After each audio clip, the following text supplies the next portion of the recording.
नमस्ते बच्चों, कैसे हो? मैं आशा करती हूँ आप सब घर में होंगे और सुरक्षित होंगे। मैं अनीता शर्मा आज आपको हिंदी पढ़ाऊंगी। हिंदी में हमारा विषय है व्याकरण। व्याकरण में टॉपिक है भाषा। भाषा क्या है? तो आइए जानते हैं भाषा की परिभाषा। भाषा वह साधन है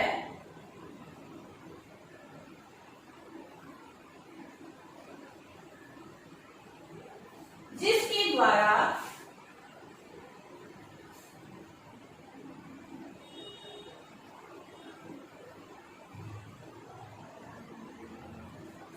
हम बोलकर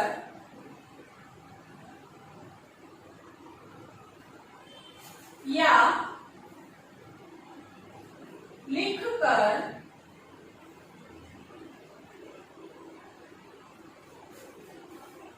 विचारों का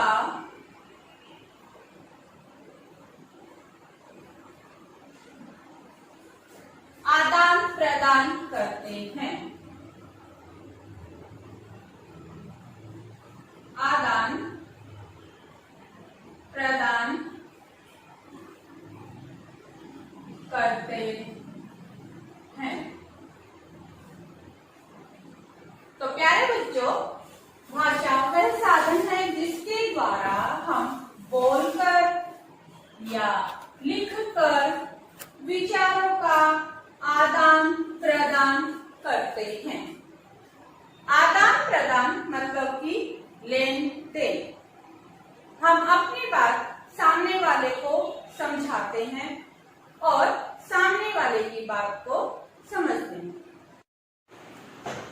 आइए इस चित्र के जरिए हम समझते हैं कि भाषा क्या है।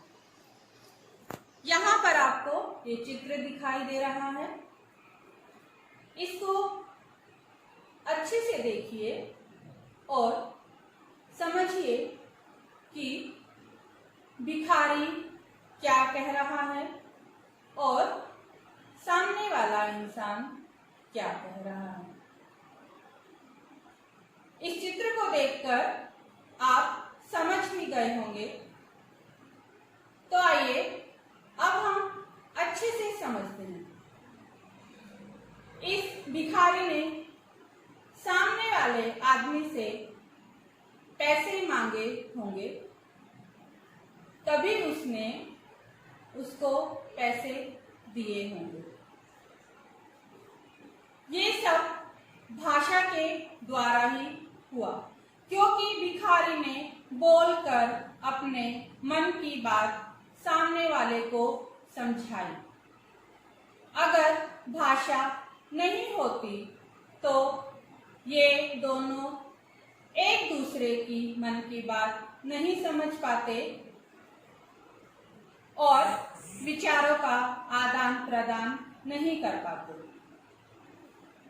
अब आप मानो, सोचो, जैसे ये भिखारी अगर गूंगा हो तो इसने सामने वाले से पैसे कैसे मांगे होंगे?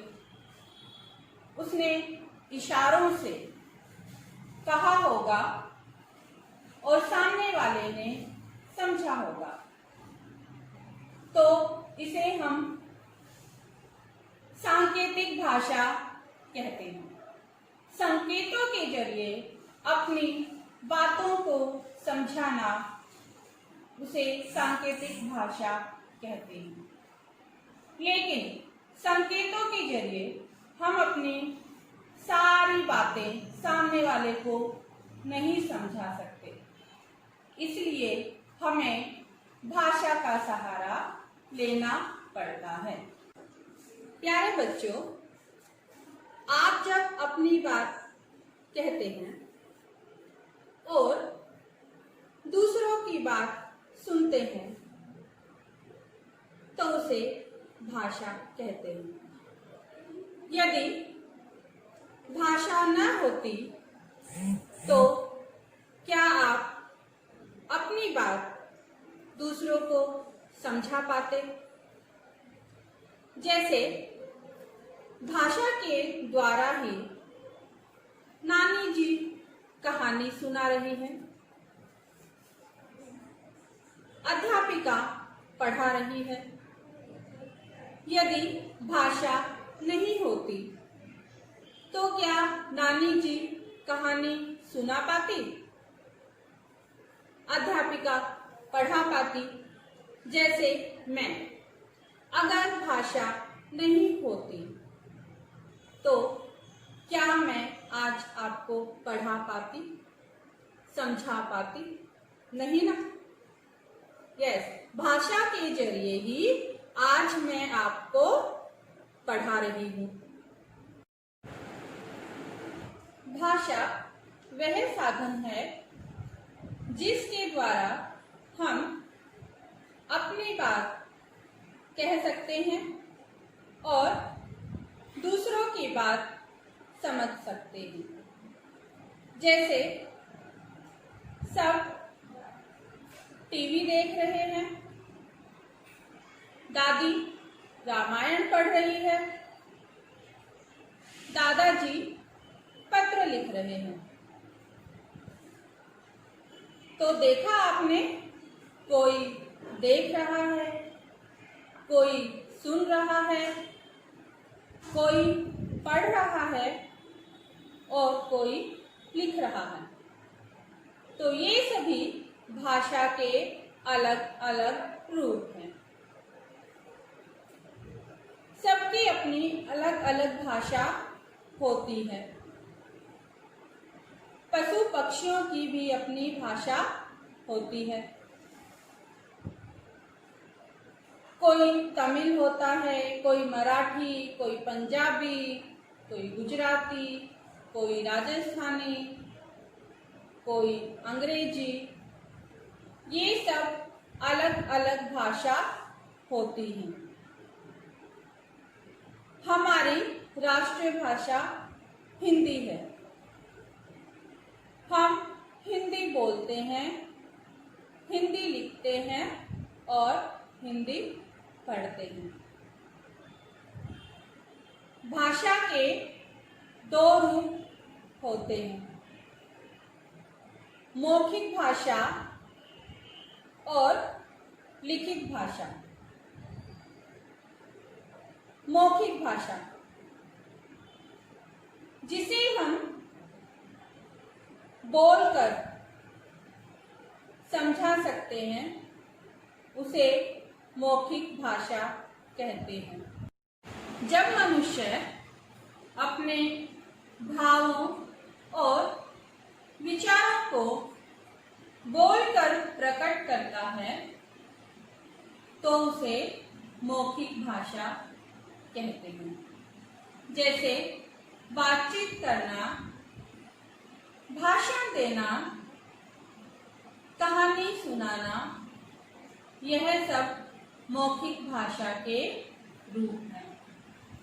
जैसे अभी मैं आपके साथ बातचीत कर रही हूँ, आपको समझा रही हूँ, यह मौखिक भाषा का एक रूप है। लिखित भाषा, जब मनुष्य अपने भावों और विचारों को लिखकर प्रकट करता है तो वह भाषा का लिखित रूप कहलाता है। जैसे पत्र लेखन, समाचार पत्र, पुस्तक पढ़ना, यह सब लिखित भाषा के रूप हैं। हमारी एक भाषा मातृभाषा भी होती है।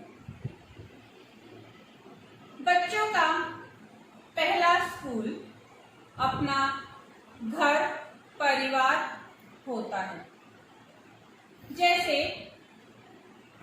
वो अपने घर में अपने भाई बहन के साथ रहता है, उनसे बातें करता है, माता पिता से बातें करता है, तो सबसे पहले हम मातृभाषा सीखते हैं। तो आइए देखें आज हमने क्या सीखा।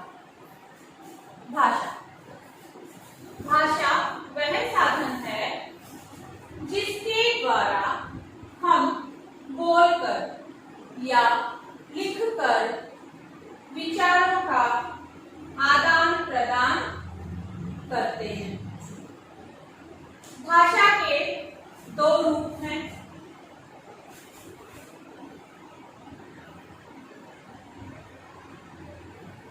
मौखिक भाषा और लिखित भाषा।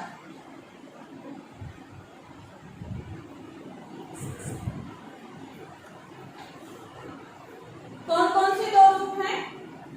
मौखिक भाषा और लिखित भाषा। मौखिक भाषा प्राचीनतम रूप है। प्राचीनतम मतलब सबसे पुराना। मौखिक भाषा भाषा का सबसे पुराना रूप है। लिखित भाषा। लिखित भाषा में हम ज्ञान को इकट्ठा करके रख सकते हैं, ज्ञान को सुरक्षित करके रख सकते हैं। जैसे हमारे वेद, उपनिषद ये सालों पहले लिखे गए थे, लेकिन आज भी हम इनको पढ़कर सारी जानकारी प्राप्त कर सकते हैं। तो आइए आज हमने जो सीखा उससे रिलेटेड मैं आपसे कुछ प्रश्न करती हूँ, आपको उनके उत्तर देने हैं। पहला प्रश्न, ध्यान से पढ़िए। भाषा के कितने रूप हैं? एक या दो? वेरी गुड, दो। भाषा के दो रूप होते हैं। हमने पढ़ा था मौखिक भाषा और लिखित भाषा। दूसरा प्रश्न, इसे ध्यान से पढ़िए। भाषा अर्थात डैश का आदान प्रदान, विचारों का या वस्तुओं का? वेरी गुड, विचारों का आदान प्रदान। भाषा के जरिए हम अपने विचारों का आदान प्रदान मतलब लेन देन करते हैं, सामने वाले की बातों को समझते हैं और अपनी बातों को समझाते हैं। तीसरा प्रश्न, भाषा के किस रूप में पेन कॉपी की जरूरत नहीं पड़ती? मौखिक भाषा या लिखित भाषा? वेरी गुड, मौखिक भाषा। मौखिक भाषा में हम अपने विचारों को बोलकर प्रकट करते हैं। तो इसमें हमें लिखने की जरूरत नहीं पड़ती है। बोलकर हम अपने विचार सामने वाले को समझाते हैं। चौथा प्रश्न, लिखित भाषा का उदाहरण निम्न में से कौन सा नहीं है? क, पुत्र द्वारा पिता को पत्र। ब, नानी द्वारा बच्चों को कहानी सुनाना। प्रश्न को ध्यान से पढ़िए। Very good. नानी द्वारा बच्चों को कहानी सुनाना लिखित भाषा का उदाहरण नहीं है, क्योंकि नानी बोलकर बच्चों को कहानी सुना रही है, लिखकर नहीं। पांचवा प्रश्न, निम्नलिखित में से कौन सा उदाहरण मौखिक भाषा का है? क, नेताजी द्वारा भाषण देना। ब, समाचार पत्र। Very good. नेताजी द्वारा भाषण देना ये मौखिक भाषा का उदाहरण है, क्योंकि नेताजी बोलकर भाषण दे रहे हैं, इसीलिए यह मौखिक भाषा का उदाहरण है। धन्यवाद।